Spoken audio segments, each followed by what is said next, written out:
Chapter 6: The Family Guy.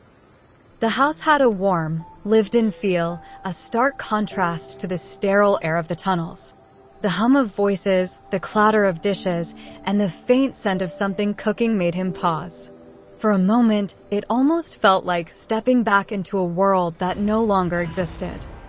"This way," Stan said, leading him into a spacious common area. Stan's wife was the first to notice their arrival. She stood by the kitchen counter, her sleeves rolled up and a towel draped over her shoulder. Her smile was kind but guarded. "Stan, you've brought a guest," she said, wiping her hands. "This is..." Stan glanced back, realizing he hadn't gotten the stranger's name. The protagonist hesitated before offering a simple, "Just call me John." She nodded and introduced herself as Angela.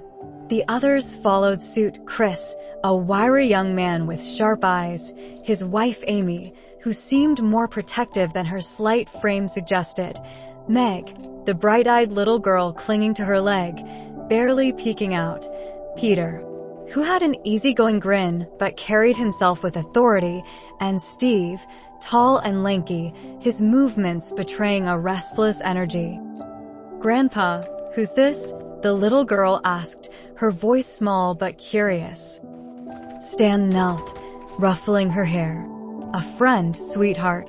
Someone who might be sticking around for a bit." The introductions flowed smoothly, and as the family settled back into conversation, John felt a strange sense of ease washing over him. It was the first time in a long while that he'd been surrounded by people who weren't solely focused on survival. The chatter turned lighthearted, touching on family anecdotes and bits of underground life. At some point, the conversation shifted to Steve. "I was planning to join the military before all this," Steve said, his tone both wistful and frustrated. "Figured it'd give me direction, you know?" John perked up at the mention, his own past surfacing unbidden. "What branch?" "Army," Steve replied.